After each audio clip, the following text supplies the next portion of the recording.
ನಮಸ್ಕಾರ. ನನ್ನ ಹೆಸರು ಶಿರಲಿಂಗಾಚಾರ್ಯ ಅಂತ ತಿಳಿಸುತ್ತಾ ಮಕ್ಕಳ ಸಂತಾನ ಯೂಟ್ಯೂಬ್ ಚಾನಲ್ಗೆ ಸ್ವಾಗತ, ಸುಸ್ವಾಗತ. ನಮ್ಮ ಚಾನಲ್ ಲೈಕ್ ಮಾಡಿ, ಶೇರ್ ಮಾಡಿ, ಪ್ರತಿಯೊಬ್ಬರಿಗೆ ನಮ್ಮ ಕಾರ್ಯಕ್ರಮವನ್ನು ತಿಳಿಸಿ ಅಂತ ಹೇಳುತ್ತಾ ಆ ಜಗನ್ಮಾತೆ ಶ್ರೀ ಕಾಳಿಕೆ ದೇವಿಗೆ ನಮಸ್ಕರಿಸುತ್ತಾ ಆ ತಾಯಿಯ ಆಶೀರ್ವಾದ ಎಲ್ಲ ಪ್ರೇಕ್ಷಕರ ಮೇಲೆ ಇರಲಂತ ತಿಳಿಸುತ್ತಾ ಜಗನ್ಮಾತೆ ಶ್ರೀ ಕಾಳಿಕೆ ದೇವಿ ಸುಕ್ಷೇತ್ರ ಚೇಗುಂಟ ಆ ತಾಯಿಯ ಪಾದಕ್ಕೆ 1 ಕೋಟಿ ನಮಸ್ಕಾರಗಳನ್ನು ತಿಳಿಸುತ್ತಾ ಪ್ರತಿಯೊಬ್ಬರಿಗೆ ಅಮ್ಮನವರ ಆಶೀರ್ವಾದ ನಿಮ್ಮ ಮೇಲೆ ಇರಲಂತ ತಿಳಿಸುತ್ತಾ ನಾನು ಪ್ರತಿಯೊಂದು ಕೆಲಸ ಮಾಡಿದ್ರೆ ಅಮ್ಮನವರ ಆಶೀರ್ವಾದಲೇಶೆ ಮಾಡೋದಂತ ಎಲ್ಲರಿಗೂ ತಿಳಿಸುತ್ತಾ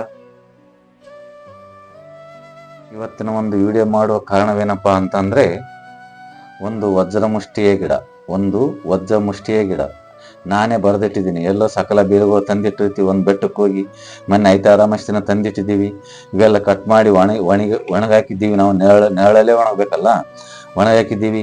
ಅಕಸ್ಮಾತ್ ಗಿಡ ಬೇರುಗಳು ಕಲ್ತ್ರೆ ಹೆಂಗಂತ ಕುಣಿಡಿಯೋದು ಬೇರುಗಳು ಗೊತ್ತಾಗಲ್ಲ. ಅದಕ್ಕೋಸ್ಕರನೇ ಬರೆದು ಬಿಟ್ಟು ಇಟ್ಟಿರ್ತೀವಿ ವಜ್ರಮುಷ್ಟಿ ಅಂತ. ನಾವು ಯಾವಾಗ ಬೇಕಾವಾಗ ನಾವು ಸಂಗ್ರಹಣೆ ಮಾಡಿ ಇಟ್ಕೊಂಡಿರ್ತೀವಿ. ಪ್ರತಿಯೊಬ್ಬರು ತಾಯಿ ತಗಾಕಕ್ಕೆ ಬರ್ತದಪ್ಪ. ನಾವು ಏನಿಗೇನು ಹೆಸರು ಬರೆದಾಕ್ಲೂ ಕನ್ಫ್ಯೂಸ್ ಆಗಿಬಿಡ್ತದ. ಕಲ್ತೋದು ಅಂದ್ರೆ ಏನು ಕೆಲ್ಸಕ್ಕೆ ಬರದಂಗೆ ಆಗಿಬಿಡ್ತಾವ. ಪ್ರತಿಯೊಂದು ಹೆಸರನ್ನು ಬರ್ದಾಕ್ಬೇಕಾಗ್ತದೆ. ಅದ್ರ ಸಲುವಾಗಿನೇ ವಜ್ರಮುಷ್ಟಿ ಅಂತ ಬರ್ದಿಟ್ಟಿದ್ದೀನಿ. ಈ ವಜ್ರಮುಷ್ಟಿ ಗಿಡ ಏನ್ ಮಾಡ್ತದಪ್ಪ ಅಂತಂದ್ರೆ ಇವಾಗಿನ ಹುಡುಗರಿಗೆ ಯಾವ ತರ ಆಗ್ತದಪ್ಪ ಅಂತಂದ್ರೆ ಒಂದು ರಾತ್ರಿ ಮಲಿಕೆಂತಾರ. ಆ ಮಲಿಕೊಂಡು ಹೊತ್ನ್ಯಾಗ ಒಂದು ಕನಸು ಬರ್ತದ. ಆ ಕನಸಿನಾಗನ ಒಂದು ಯಕ್ಷಿಣಿ ಇಲ್ಲ ಮೋಹಿನಿ ಇಲ್ಲ ಒಂದು ಹೆಣ್ಣು ಬರ್ತದ. ಆ ಹೆಣ್ಣಿನ ಕೂಡ ಒಂದು ಸಂಭೋಗ ಮಾಡಿದಂತ ಒಂದು ಕನಸು ಬರ್ತದ. ಆ ಸಂಭವದಾಗ ಅವರು ವೀರ ಚಲನೆ ಆಗಿಬಿಡ್ತದ. ಆಗಿಬಿಟ್ಟು ಅವರು ದಿನ ಇದೇ ತರ ಮೋಹಿನಿ ಯಕ್ಷಿಣಿ ಕನಸಿನಾಗ ಬರ್ತಾಳ. ಆ ಮೋಹಿನಿ ಯಕ್ಷಿಣಿ ಒಂದು ದೆವ್ವ ಪೀಡೆ ಈ ತರ ಬರ್ತಾ ಇರ್ತಾವ. ಅದರೊಳಗಡೆ ಸಂಭೋಗ ಮಾಡುವಂತ ಒಂದು ಕನಸು ಬರ್ತದ. ಆ ಕನಸಿನೊಳಗಡೆ ಆ ವ್ಯಕ್ತಿ ಅದ್ರ ಕೂಡ ಸಂಭೋಗ ಮಾಡಿದಂತ ಒಂದು ಭಾವನೆ ಆ ಕನಸು ಸ್ವಪ್ನದೊಳಗಡೆ ಕಾಣಕ್ ಶುರು ಮಾಡ್ತದ. ಮಾಡಿಬಿಟ್ಟ ಆ ವೀರ್ಯ ಚರಣೆ ಆಗಿಬಿಟ್ಟು ಹೋಗ್ಬಿಟ್ಟಿರ್ತದ.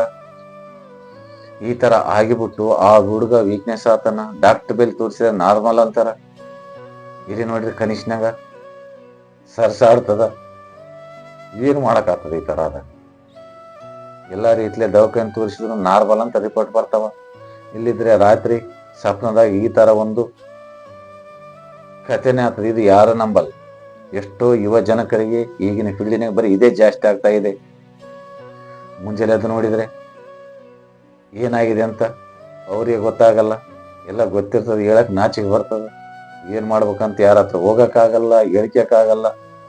ಯಾರ ಮುಂದೆ ಹೇಳಿದ್ರೆ ಇವಂದೆ ಅಂತ ವೀಕ್ ಅಂತಾರ. ಯಾರ ಮುಂದೆ ಹೇಳ್ಕ್ಯಾಗಲ್ಲ, ಯಾರು ಕೂಡ ತೋರ್ಸಕ್ಕಾಗಲ್ಲ. ಈ ತರ ಎಷ್ಟೋ ಮಂದಿ ಸಮಸ್ಯೆದಾಗ ಬಿದ್ದ್ಬಿಟ್ಟಿದ್ದಾರೆ. ಹೀಗಾಗಿಬಿಟ್ಟು ಈ ಕನಿಷ್ನಾಗ ಯಾವುದೋ ಒಂದು ದೆವ್ವ ಪೀಡೆ ಪಿಚಾಚಿ ಒಂದು ಯಕ್ಷಿಣಿ ಒಂದು ಭೂತ ಬಂದ್ ಕೇಸಿ ಈ ತರ ಸಂಭೋಗ ಮಾಡ್ತಾ ಇದ್ರೆ ಒಂದು ತಾಯ್ತದಾಗ ಒಂದು ಯಂತ್ರ ಬರೆದ್ಬಿಟ್ಟು ಇದನ್ನ ತಗಡದೊಳಗಡೆ ಯಂತ್ರದೊಳಗಡೆ ಈ ತಾಯ್ತದೊಳಗೆ ಈ ಬೇರೆ ಇಟ್ಬಿಟ್ರೆ ಸಾಕು, ಅದು ಕಟ್ಟ ಆಗಿಬಿಡ್ತದ. ಇವ್ರ ಕನಸು ಬೀಳೋದು ಬಂದ್ ಮಾಡ್ತದ. ಅವರಿಗೆ ಒಂದು ವೀರ ಚಲನೆ ಆಗೋದು ಬಂದ್ ಆಗ್ತದ. ಒಂದು ಸಂಭೋಗ ಆಗೋದು ಬಂದ್ ಆಗ್ತದ. ಅವೆಲ್ಲ ಕಟ್ ಮಾಡ್ತದ. ಈ ವಜ್ರಮುಷ್ಟಿ ಅಂತ ಹೇಳಕ್ ಇಷ್ಟಪಡ್ತಾ ಇದ್ದೀನಿ. ಈ ವಜ್ರಮುಷ್ಟಿಯ ಗಿಡ ಒಂದು ಸಂಭೋಗ ಮಾಡೋದನ್ನೇ ಕಟ್ ಮಾಡಂತ ಒಂದು ಕೆಲಸ ಮಾಡ್ತದ. ಅದು ಬಿಟ್ರೆ ಮತ್ತೇನು ಮಾಡುವುದಿಲ್ಲ ಇದು ವಜ್ರಮುಷ್ಟಿ. ಮತ್ತೆ ಇದೇ ಬೇರನ್ನು ನಾವು ಪುಡಿ ಮಾಡಿ ಕುಟ್ಟಿ ಹೊಟ್ಟೆ ಒಳಗೆ ಹಾಕ್ಯಂಡ್ರೆ ಕಿಡ್ನಿ ಸ್ಟೋನ್ ಹೋಗ್ತಾವ. ಕಿಡ್ನಿ ಸ್ಟೋನ್ ಹೋಗಕ್ಕೂ ಈ ಕೆಲಸ ಮಾಡ್ತದೆ ವಜ್ರಮುಷ್ಟಿ.